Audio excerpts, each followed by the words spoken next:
दोस्तों कल के वीडियो में मैंने जो है सोलंकी वंश का कुछ 2 लाइन हमने पढ़ चुका था, क्योंकि उससे आगे आज हम देखने वाले हैं जय सिंह सिद्ध राजा के बारे में पढ़ने वाले। ठीक है, चलिए स्टार्ट करते हैं। इसने इसने धारा के परमार शासक यशोवर्मन को युद्ध में बंदी बना लिया। प्रसिद्ध जैन विद्वान हेमचंद्र जय सिंह के दरबार में निवास करते थे। इसने सिद्धपुर में रुद्र महाकाल का भव्य मंदिर बनवाया। किसने बनवाया? तो जय सिंह सिद्धराज ने। ठीक है। मूलराज द्वितीय, इसके काल में मोहम्मद गौरी का भारत पर आक्रमण हुआ था, जिसमें उसे पराजय मिली। यह गौरी की भारत में पहली पराजय थी। भीम द्वितीय इस वंश का अंतिम शासक था। ठीक है। मोडेरा का सूर्य मंदिर बड़ौदा के निकट जो है का निर्माण जो है सोलंकी शासन काल में हुआ था। ठीक है, सोलंकी शासन काल में हुआ था। परमार वंश के बारे में जानने वाले हैं। मलवा के परमार वंश की स्थापना उपेंद्र या कृष्ण राज ने की थी। धारा परमार वंश की राजधानी थी। ठीक है, धारा जो है परमार वंश की राजधानी थी। राजा भोज इस वंश का महत्वपूर्ण शासक था, जिसने अपनी राजधानी उज्जैन से बदलकर धारा कर दी। ठीक है, राजा भोज की उपाधि कविराज थी। राजा भोज की उपाधि जो है कविराज थी। उसने भोज चंपू, श्रृंगार प्रकाश, शब्दानुशासन आदि पुस्तकों की जो है रचना की थी। उसने चित्तौड़ में त्रिभुवन नारायण मंदिर की स्थापना की थी। उसने जो है चित्तौड़ में त्रिभुवन नारायण मंदिर की स्थापना की थी। किसने? तो वो राजा भोज। ठीक है। चंदेल वंश के बारे में पढ़ने वाले हैं हम लोग। चंदेल वंश के बारे में नन्नुक ने खुजराहों के समीप बुंदेलखंड में चंदेल वंश की स्थापना की। वाकपति का पुत्र जय शक्ति एक प्रसिद्ध शासक था और चंदेल राज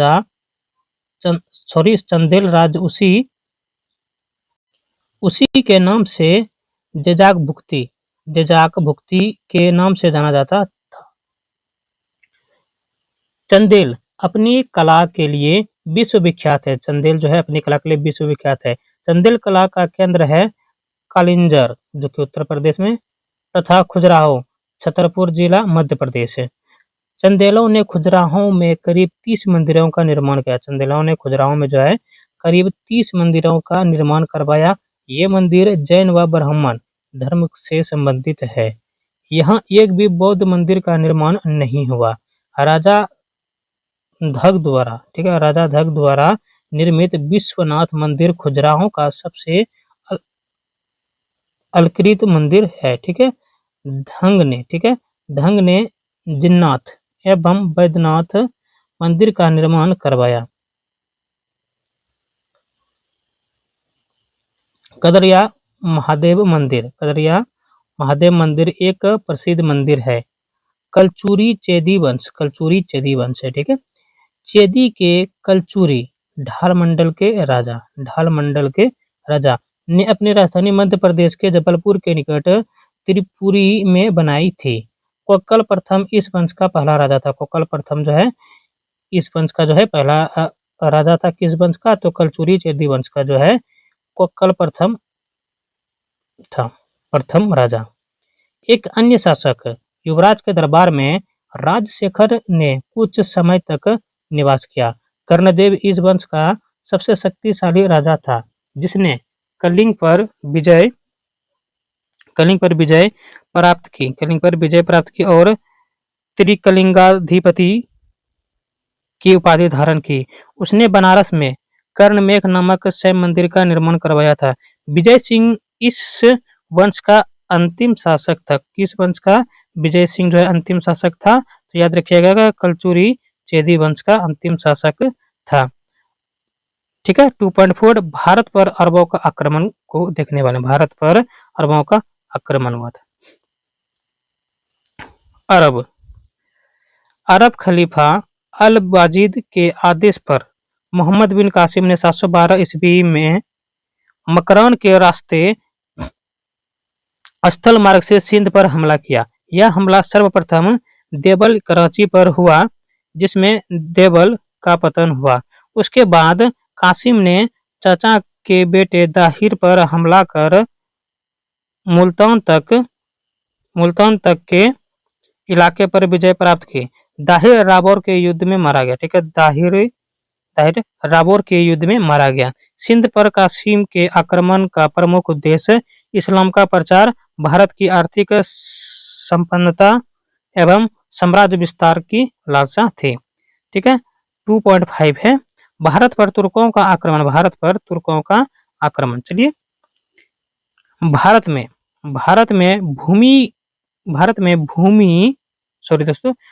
भूमि में अंदर तक प्रवेश पाने का श्रेय गजनबी वंश के सुल्तान महमूद को है, लेकिन भारत में राज स्थापित करने का श्रेय संसबनी वंश के मोहम्मद गौरी को है। महमूद गजनबी 1998 से 1030 ईस्वी तक। ठीक है, यामनी वंश जिसे गजनबी वंश के नाम से पुकारा जाता था, ईरान के शासकों की एक शाखा थी। अल्पतगीन ने इस वंश का एक स्वतंत्र राज्य स्थापित किया। बाद में उसके दामाद सुबुक्तगीन ने गद्दी संभाली। सुबुक्तगीन के समय से गजनी और हिंदू शाही राज्य का लंबा संघर्ष आरंभ हुआ, जो सुल्तान महमूद के समय तक चलता रहा और जिसका अंतिम परिणाम हिंदू शाही राज्य का नष्ट होना हुआ। ठीक है,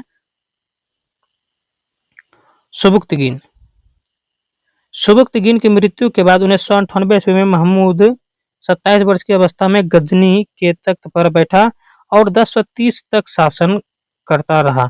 उसने 1000 ईस्वी से लेकर 1027 तक भारत पर 17 बार आक्रमण किया। कितना बार किया?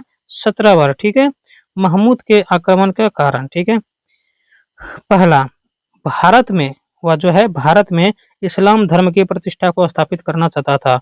उसका प्रमुख उद्देश्य भारत की संपत्ति लूटना था। ठीक है, तीसरा है उसका राजनीतिक उद्देश्य पड़ोस के हिंदू राज्य को नष्ट करना था। यश की लालसा भी महमूद के आक्रमण का कारण थी। महमूद का प्रथम आक्रमण 1000 ईस्वी में था।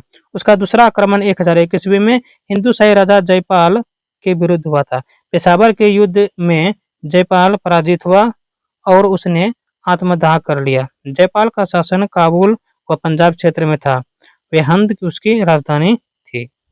1009 ईस्वी में महमूद ने जयपाल के पुत्र आनंदपाल को पराजित किया। 1014 में थानेश्वर को लूटा। महमूद 1018 ईस्वी में कन्नौज पर आक्रमण के लिए आया।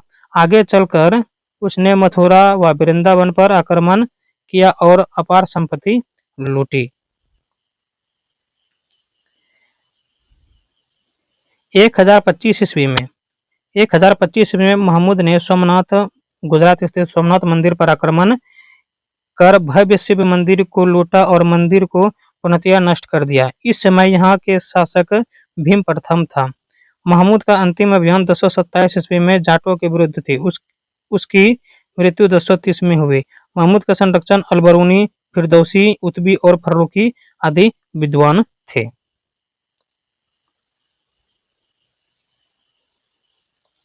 अलबरूनी की रचना किताब उल हिंद, तारीख हिंद के नाम से भी जानते हैं, यह अरबी भाषा में है।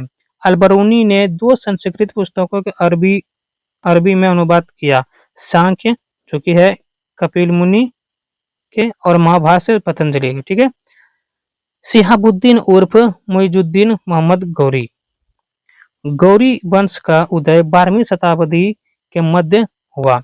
यह तुर्कों की संसबनी वंश था, जो पूर्वी ईरान से आकर गौर प्रदेश में बस गया था। मोहम्मद गौरी ने 12वीं शताब्दी में भारत पर आक्रमण किए और यहाँ पर अपने राज्य की स्थापना की। मोहम्मद गौरी का प्रथम आक्रमण 1175 में मुल्तान पर हुआ। यह आक्रमण गोमल दर्रे से होकर था। इसके बाद में उच्च को भी जीत लिया।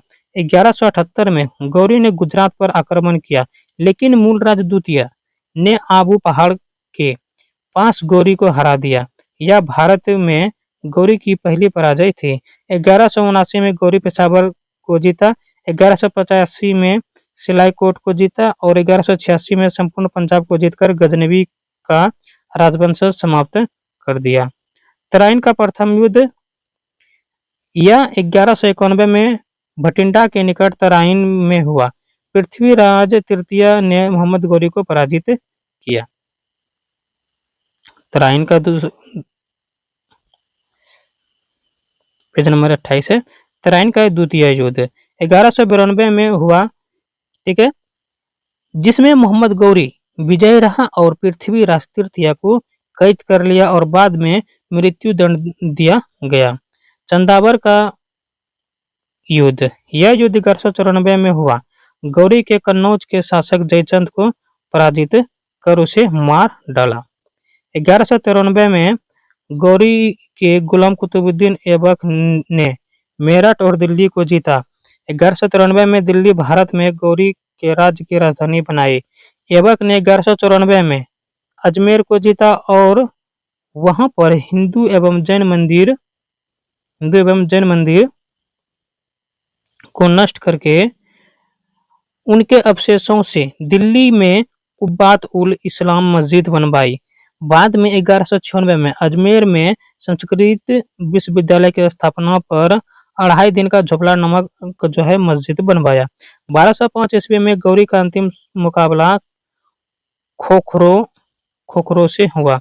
मोहम्मद गौरी जब वापस गजनी जा रहा था तो दमयक नामक स्थान पर 15 मार्च 1206 को उसकी हत्या कर दी गई। 1206 में गौरी की मृत्यु के बाद ऐबक ने भारत में गुलाम वंश की नींव रखी।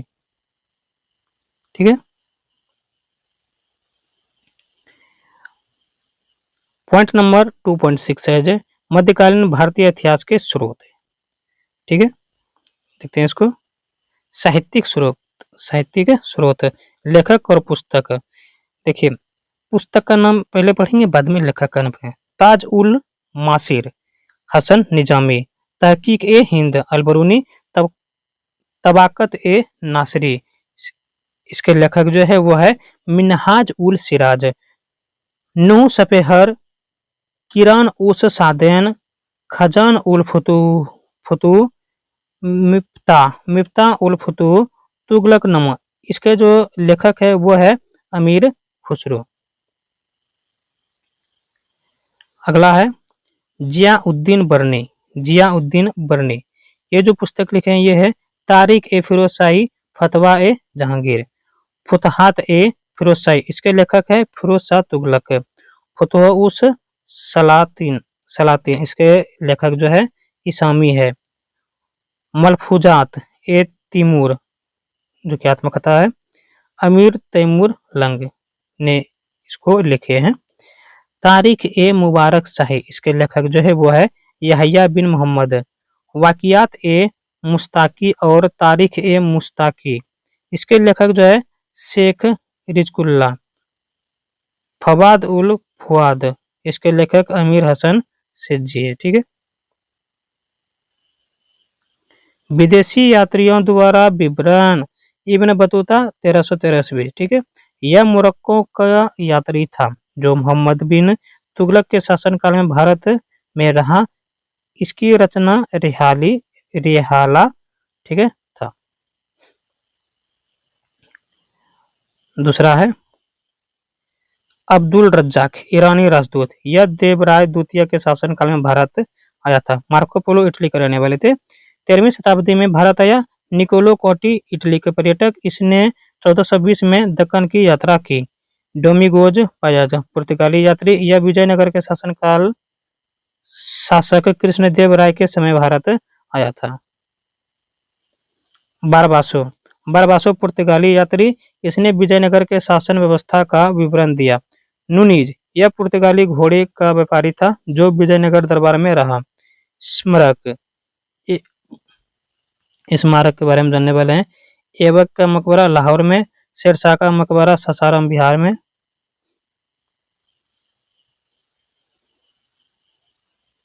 ठीक है, आगे है दिल्ली सल्तनत 1206 से 1526 ईस्वी।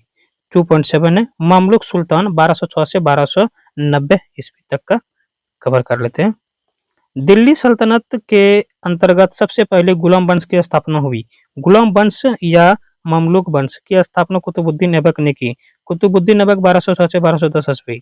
ऐबक को भारत में तुर्की राज्य की स्थापना माना जाता है। ऐबक का राज्याभिषेक जून 1206 ईस्वी में हुआ। उसने लाहौर को अपनी राजधानी बनाई।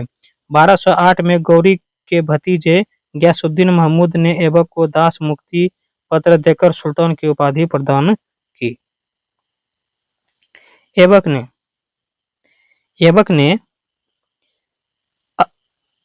ने तो अपने नाम का खुतबा पढ़वाया और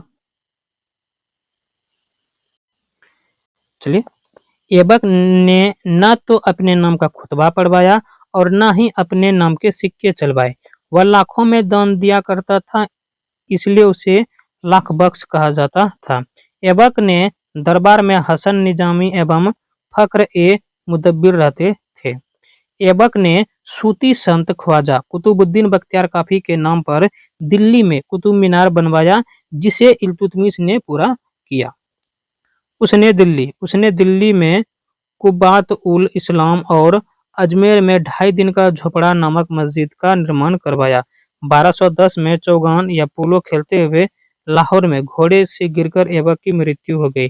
कुतुबुद्दीन ऐबक की मृत्यु के बाद उसके सरदारों ने उसके पुत्र आराम शाह को लाहौर के गद्दे पर बैठा दिया, लेकिन इल्तुतमिश ने इसे जो है अबदस्त करके सिंहासन पर अधिकार कर लिया।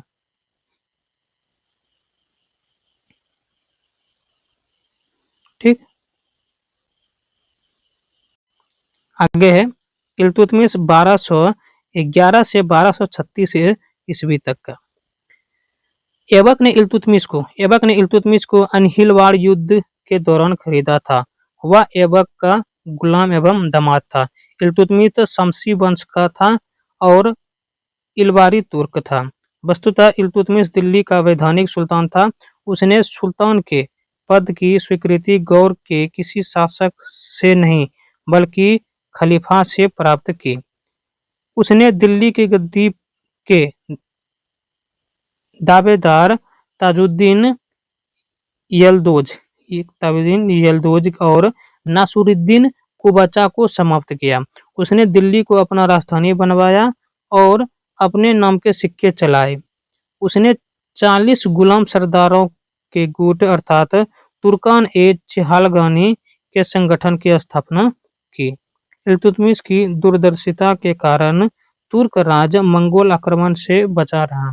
उसने एकता व्यवस्था लागू की और 1226 में बंगाल को जीतकर उसे दिल्ली सल्तनत का एकता या सूबा बनाया। इल्तुतमिश ने 1226 ईस्वी में रणथंभौर पर विजय प्राप्त की और परमारों की राजधानी मंदसौर पर अधिकार किया। उसने शुद्ध अरबी सिक्के चलाए, चांदी का टक्का और तांबे की जीतल उसी ने आरंभ किया